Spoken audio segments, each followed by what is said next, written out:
As-tu déjà ressenti une lourdeur inexplicable chez toi, une étrange inquiétude qui persiste dans l'air, remplissant autrefois des pièces joyeuses d'une obscurité oppressante? Tu n'es pas seul. Beaucoup ont rencontré les attaques subtiles et parfois évidentes des forces démoniaques. Mais aujourd'hui, je viens te dire quelque chose de si puissant que cela secouera les fondations même des ténèbres spirituelles. La parole de Dieu est ton arme. Permets-moi d'être clair, les forces démoniaques sont réelles. Elles ne sont pas des créations de l'imagination ou des vestiges de superstitions anciennes. Jésus lui-même a chassé les démons et sa parole révèle les stratégies de Satan, le trompeur, qui rôde comme un lion rugissant, cherchant qu'il pourrait dévorer. Mais toi, mon ami, tu as autorité. Tu es un enfant de Dieu, et par sa parole, tu peux purifier ton foyer et restaurer la paix là où le chaos régnait.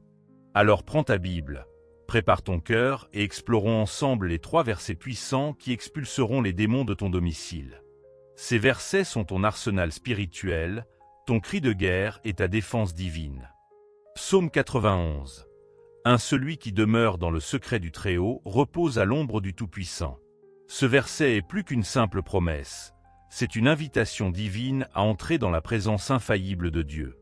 Vivre dans le secret du Très-Haut, c'est pénétrer un domaine où la protection divine et la paix deviennent une réalité. Imagine une forteresse imprenable, si fortifiée qu'aucune arme, aucun ennemi, aucune force des ténèbres ne peut en franchir les murs. Voilà ce que représente l'ombre du Tout-Puissant, un refuge, un sanctuaire, un havre de sécurité incomparable. Ce n'est pas simplement un lieu physique, mais un état spirituel d'intimité profonde avec Dieu. Dans ce lieu sacré, les tempêtes de la vie peuvent faire rage, mais elles ne peuvent atteindre. La peur peut frapper à la porte, mais elle ne pourra entrer. L'ombre du Tout-Puissant n'est pas une image passagère, elle est une vérité éternelle. Son ombre est son abri, sa protection, sa présence constante qui t'entoure et te protège. Résider sous son ombre, c'est reposer dans sa souveraineté, sachant qu'aucun mal ne peut pénétrer son refuge divin. Quand tu prononces ce verset à haute voix dans ta maison, tu déclares la domination de Dieu sur chaque recoin de ta vie. Les forces démoniaques ne peuvent résister à la présence du Tout-Puissant. À la mention de son nom, elles tremblent et fuient. Tu ne fais pas que réciter des mots, tu manies l'épée de l'esprit, affirmant l'autorité de Dieu sur ton domaine. Ce verset n'est pas destiné à être seulement lu, il doit être vécu. Parcours ta maison, pièce par pièce, et proclame cette vérité. Visualise l'ombre du Tout-Puissant s'étendant sur chaque coin, chaque porte, chaque fenêtre. Parle avec autorité. Seigneur, je demeure dans ton lieu secret, cette maison repose sous ton ombre. Aucune peur, aucune ténèbre, aucun mal ne peut y résider. Je déclare que ta paix, ta présence et ta puissance règnent ici. Laisse ces paroles imprégner l'atmosphère de ta maison, répète-les souvent, surtout dans les moments de tension spirituelle ou de trouble. Observe comment sa paix descend comme un manteau, modifiant le climat spirituel et établissant son royaume dans tes murs. Le lieu secret mentionné dans ce verset parle d'une intimité inébranlable avec Dieu. Il n'est pas accessible par des rituels ou des actions extérieures seules, mais par un cœur entièrement soumis à lui. Lewis, dans les lettres de Screwtape, illustre avec éloquence la peur qui saisit le royaume des démons lorsqu'une âme est profondément enracinée en Dieu. Il écrit que les démons ne peuvent pénétrer une âme qui demeure sous l'ombre du Tout-Puissant, car une telle âme est protégée par la grâce divine et entourée de la présence de Dieu. Lewis avertit aussi du plus grand danger de l'ennemi, la distraction. Le diable sait que s'il peut te sortir du lieu secret, il peut affaiblir ta foi et perturber ta connexion avec Dieu. Mais la vérité est que lorsque tu restes ferme dans la présence de Dieu, tu es intouchable. Les complots de l'ennemi s'effondrent face à ta communion inébranlable avec le Très-Haut. L'ombre du Tout-Puissant n'est pas passive, elle est active, elle protège et elle donne du pouvoir. Lorsque tu demeures sous son ombre, tu n'es pas seulement en sécurité, tu es victorieux. C'est le lieu où les batailles sont gagnées, où la peur est réduite au silence et où l'ennemi est rendu impuissant. Je parle directement à toi. Es-tu épuisé? Ressens-tu le poids du monde peser sur toi? Écoute ceci. Tu as un refuge, le Très-Haut t'appelle à demeurer dans son lieu secret où aucun mal ne peut t'atteindre et aucune tempête ne pourra t'emporter. Ce n'est pas une promesse abstraite, c'est une réalité qui attend que tu l'embrasses. Imagine que Dieu lui-même tende la main pour t'inviter dans l'ombre de sa présence. Dans ce lieu, la peur se dissout, l'anxiété s'évanouit et les ténèbres ne peuvent subsister. Pourquoi? Parce que le Tout-Puissant y règne. Quand tu demeures avec lui, sa puissance devient ton bouclier, sa paix ton réconfort et sa présence ton refuge. Ne sous-estime pas le pouvoir de déclarer le psaume 91 sur ta vie et ton foyer. Lorsque tu le dis, tu t'alignes sur la parole de Dieu, la volonté de Dieu et l'autorité de Dieu. Tu invites le ciel à envahir la terre, déclarant que ta vie appartient au roi des rois. Prends ce verset non pas comme une promesse lointaine, mais comme une réalité présente. En méditant dessus, laisse sa vérité pénétrer ton cœur. Tu es en sécurité, tu es aimé, tu es protégé. L'ombre du Tout-Puissant est sur toi et rien ne peut te séparer de son amour. Lève-toi dans la foi, marche avec assurance, sachant que le Dieu des cieux et de la terre est ton refuge. Déclare avec confiance. Je demeure dans le lieu secret du Très-Haut, je repose sous l'ombre du Tout-Puissant, aucun mal ne m'approchera car mon Dieu est mon refuge. Que ces paroles deviennent ton hymne, ton cri de guerre et ta déclaration de foi. Et, tandis que tu demeures dans son lieu secret, regarde comment sa paix transforme ta vie, comment sa présence remplit ta maison et comment son ombre te couvre à chaque pas que tu fais. Jacques 4, 7. Soumettez-vous donc à Dieu, résistez au diable et il fuira loin de vous. Ce verset résonne comme un appel retentissant depuis le trône des cieux. Ce n'est pas une simple suggestion, mais une directive divine, deux mandats, soumission à Dieu et résistance au diable. Ensemble, ils forment une stratégie spirituelle aussi ancienne que les fondations de la terre et aussi puissante que le sang du Christ. Soumettre à Dieu, c'est céder tout ton être à sa volonté souveraine.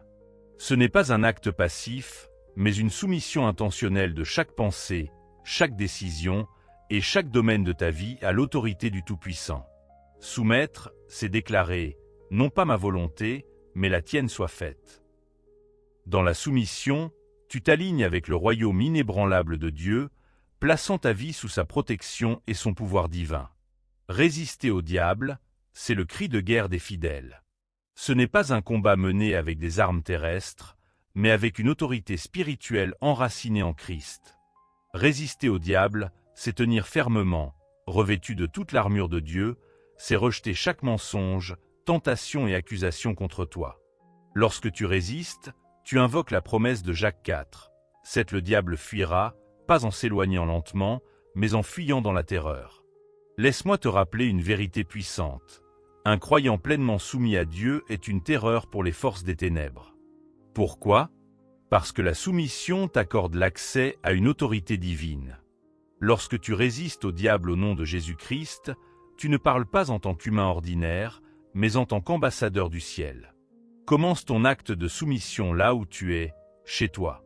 Chaque pièce de ta maison peut devenir un espace sacré dédié au Seigneur. Traverse chaque pièce en priant avec autorité, déclare que cette pièce appartient à Jésus-Christ, que tous les plans de l'ennemi sont nuls et non avenus ici. Parle avec audace, car le Christ t'a donné l'autorité de marcher sur les serpents et les scorpions, et d'écraser toute la puissance de l'ennemi. Fais le prochain pas, résiste au diable avec tes paroles. Dis au nom de Jésus, je commande à tout esprit impur de quitter cet endroit. Parle sans hésitation, car la parole de Dieu nous assure qu'au nom de Jésus, chaque genou fléchira, dans le ciel, sur la terre et sous la terre. La sagesse de Jacques 4. Cette révèle une profonde réalité spirituelle. La soumission à Dieu crée une forteresse autour de ta vie. L'ennemi ne peut habiter là où l'obéissance règne. La route la plus sûre vers l'enfer est celle qui est douce, sans virage brusque, sans repères, sans panneaux. De petits compromis, une colère non maîtrisée, des péchés cachés ou une foi tiède peuvent créer des points d'entrée pour l'ennemi. Mais lorsque tu te soumets pleinement à Dieu, tu fermes chaque porte, chaque fenêtre et chaque fissure par laquelle les ténèbres pourraient tenter d'entrer. La soumission est ton bouclier, la résistance est ton épée. Je m'adresse à toi maintenant non comme un observateur lointain, mais comme un combattant à tes côtés dans le royaume de Dieu. Peut-être te sens-tu épuisé, comme si la bataille contre la tentation, la peur ou le doute avait épuisé ta force. Écoute-moi, tu n'es pas seul. Le Dieu qui t'appelle à te soumettre et à résister est le même Dieu qui te donne la force pour le faire. Lorsque tu t'inclines en soumission, le ciel se tient avec toi. Lorsque tu résistes au diable, tu manies l'autorité même du Christ. Ne laisse pas la peur te retenir. Déclare ton allégeance à Dieu avec audace et résiste aux manœuvres de l'ennemi avec une foi inébranlable. Rappelle-toi, il ne s'agit pas seulement d'éviter le mal, mais d'avancer le royaume de Dieu dans ta vie, ton foyer et ta communauté. L'ennemi fuit, non pas à cause de ce que tu es, mais à cause de celui qui réside en toi. Plus grand est celui qui est en toi que celui qui est dans le monde. Prends ce verset à cœur et agis en conséquence. Soumets-toi donc à Dieu, incline ton cœur devant lui dans l'humilité et la foi. Résiste au diable avec l'autorité de Jésus-Christ et regarde les forces des ténèbres se disperser. Tu ne combats pas pour la victoire, tu combats depuis la victoire. Le combat appartient au Seigneur et la promesse est la tienne. Lorsque tu te soumets et que tu résistes, le diable fuira. Va maintenant, mon ami, dans la confiance de cette vérité divine. Tu es plus qu'un vainqueur par celui qui t'a aimé. Reste ferme et que le Seigneur lui-même te fortifie tandis que tu marches dans l'obéissance et la victoire. Matthieu 18, 18 à 20. En vérité, je vous le dis, tout ce que vous lierez sur la terre sera lié dans les cieux, et tout ce que vous délierez sur la terre sera délié dans les cieux. Ce verset n'est pas une simple phrase, c'est une proclamation divine de l'autorité que Dieu t'a donnée en tant que croyant en Jésus-Christ. C'est un décret qui résonne à travers les cieux et secoue les fondations mêmes du royaume spirituel. Par ces mots, le Christ révèle une vérité profonde. Tu es investi des clés du royaume des cieux. Ce pouvoir n'est pas symbolique, il est réel, actif et transformateur. Lier, c'est interdire, verrouiller, rendre impuissant. Lorsque tu laïses les œuvres des ténèbres, tu exerces l'autorité qui t'a été confiée par le Christ lui-même. Ce n'est pas une question de pensée ou d'espoir, mais un acte spirituel qui porte le poids du décret céleste. Imagine-toi debout, telle une sentinelle, interdisant la peur, la confusion et la destruction d'envahir ta vie, ta maison et ta famille. Délier, c'est libérer, c'est ouvrir la voie aux bénédictions de Dieu dans chaque coin de ton existence. Lorsque tu délies la paix, la joie et la présence de Dieu, tu ouvres les écluses du ciel sur tes circonstances. Lier et délier créent un rythme spirituel qui établit l'ordre divin, remplaçant le chaos par le royaume de Dieu. Ces actions ne sont pas passives, ce sont des actes de guerre contre les puissances des ténèbres. Lorsque tu laïes et délires au nom de Jésus, tu fais respecter la victoire qu'il a acquise sur la croix, une victoire qui déclare que tout est accompli. La promesse contenue dans Matthieu 18, 18 à 20 n'est pas seulement une bénédiction pour toi, elle est aussi une responsabilité. En tant qu'enfant de Dieu, tu as le pouvoir d'influencer l'atmosphère spirituelle de ta vie et de ton environnement. Tu n'es pas seulement un spectateur dans ce monde, tu es un acteur, un porteur de la lumière divine, un ambassadeur du royaume de Dieu. En exerçant cette autorité, tu participes activement à l'avancement du royaume de Dieu sur la terre. C'est une autorité qui est accordée à tous ceux qui se soumettent pleinement à la volonté de Dieu, qui marchent dans l'obéissance et qui utilisent cette autorité avec sagesse et humilité. Tout ce que tu laïes ou délies sur la terre a un impact dans le monde spirituel. Lorsque tu laïes la peur, la maladie ou l'injustice dans ton propre cœur, dans ta famille ou dans ta communauté, tu fais une déclaration forte contre l'emprise des ténèbres. Tu proclames que ces choses ne peuvent pas régner dans ta vie, car Jésus a déjà triomphé sur elles à la croix. De même, lorsque tu délies les bénédictions, la guérison, la paix et l'amour de Dieu, tu ouvres la porte à une nouvelle dimension de vie. Ce n'est pas que Dieu ne veut pas te bénir, mais c'est que tu coopères avec lui en exerçant l'autorité spirituelle qu'il t'a donnée pour manifester sa volonté sur la terre. Mais souviens-toi, cette autorité n'est pas un pouvoir personnel ou égocentrique. C'est une autorité qui découle de ta relation avec Jésus-Christ. C'est lui qui te l'a confiée. Et c'est seulement dans une soumission totale à sa volonté que cette autorité est pleinement efficace. C'est dans la prière, dans l'intimité avec Dieu, que tu reçois la clarté et la direction pour savoir comment lier et délier avec sagesse.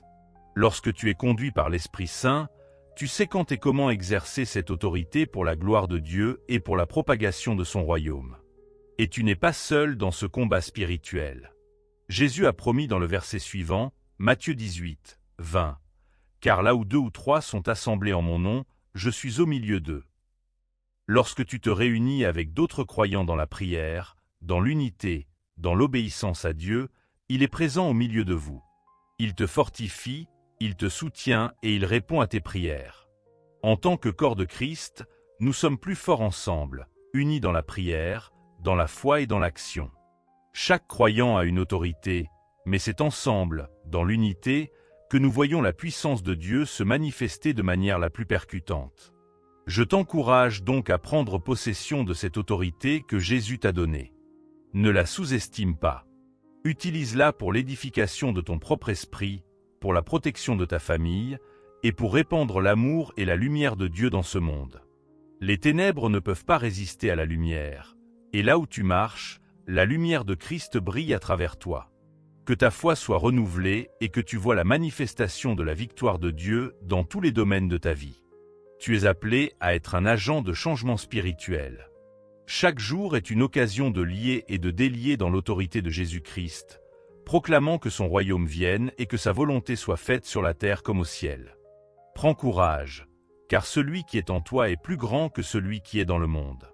Il t'a donné tout ce dont tu as besoin pour triompher, et tu es destiné à marcher dans sa victoire à chaque étape de ton chemin.